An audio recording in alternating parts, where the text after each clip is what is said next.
Dado o clima de confronto no quadro nacional, hoje nós vamos inovar.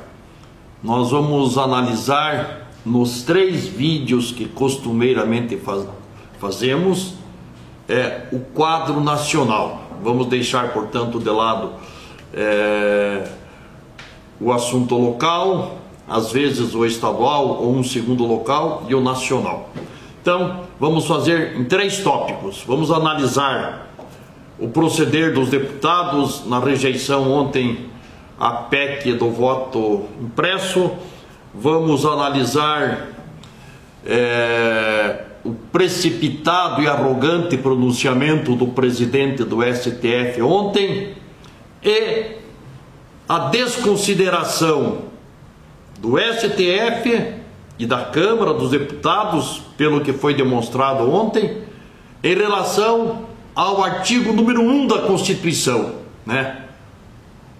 Todo poder emana do povo e em seu nome é exercido.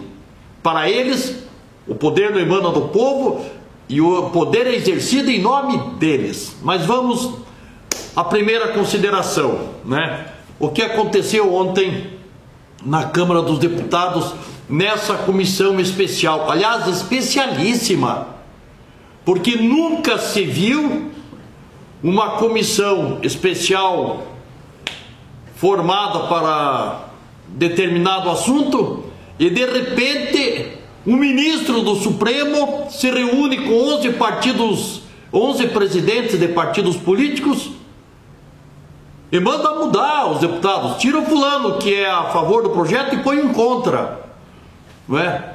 E aí não se sabe exatamente, né, como diz o presidente Bolsonaro, qual foi o poder de persuasão do ministro Luiz Roberto Barroso. Então vale a gente fazer uma definição. Se no passado recente, até a chegada do Bolsonaro, deputados eram movidos pela corrupção, né? Os deputados eram comprados para votar, hoje substitui o aumentativo de corrupção por coação, porque a simples presença de um ministro numa reunião de lideranças políticas no Congresso Nacional pressupõe algo singular, diferente. A Constituição proíbe que ministro do Supremo exerça qualquer tipo de ação político partidário e ele vai no Congresso se reunir com deputados. E aí reclama para quem?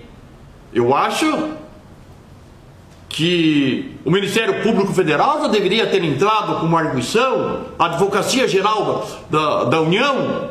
Como o ministro vai na Câmara dos Deputados, se reúne com 11 presidentes de partido e estes mudam os seus representantes na comissão especial. E aí não há argumento. Quer dizer, ontem foi a votação. Na quarta-feira, à noite, o presidente exibiu o documento do próprio TSE, reconhecendo ter havido invasão no sistema eleitoral do próprio TSE, que cometeu o crime de ter deletado os passos do hacker, justamente na parte que se referia ao processo eleitoral de 2018. Isso é crime, né? Como fez a deputada Joyce Hasselmann, que diz que foi agredida e se acordou toda ensanguentada em casa, limpou todo o sangue da casa, nas paredes onde ela disse que havia, no espelho, e daí chama a polícia. Quero que reviste minha casa, mas ela eliminou as marcas do crime. Então a própria justiça eleitoral, a justiça, cometeu o crime de dificultar a ação da própria justiça. Então o inquérito está correndo da Polícia Federal, mas a Polícia Federal já chegou nesse limite, já pediu, né, toda a comprovação da invasão do hacker. Ele falou, mas essa parte foi deletada, essa parte aí a gente achava que não era importante. não é? Então, olha como as coisas estão acontecendo no Brasil. E acusam o presidente Bolsonaro de golpista, de ditador, quando o golpe e a ditadura está no Supremo Tribunal Federal. Agora estão dando destaque porque o presidente Bolsonaro disse que como o ministro Barroso e o Alexandre de Moraes estão saindo das 4 linhas da Constituição, de repente ele vai sair também. Então o grave é o Bolsonaro dizer que vai sair, pode sair das 4 linhas da Constituição, mas não é grave o que o Supremo está fazendo. Não é grave o Supremo Tribunal Federal, o ministro do Supremo, dizer que o Bolsonaro não pode nomear o diretor da Polícia Federal. Não é grave o ministro do Supremo abrir inquérito por conta própria e prender um deputado. Não é grave o ministro do Supremo ir lá na Câmara se reunir com o deputado e mandar mudar uma comissão. Quem está mandando? Onde está a ditadura? Onde está o golpe de Estado? Mas a grande imprensa, porque faz oposição ao Bolsonaro, critica e acusa somente o Bolsonaro. Deixa que o Supremo faça o que bem entende, inclusive de humilhar o poder legislativo, de se sobrepor.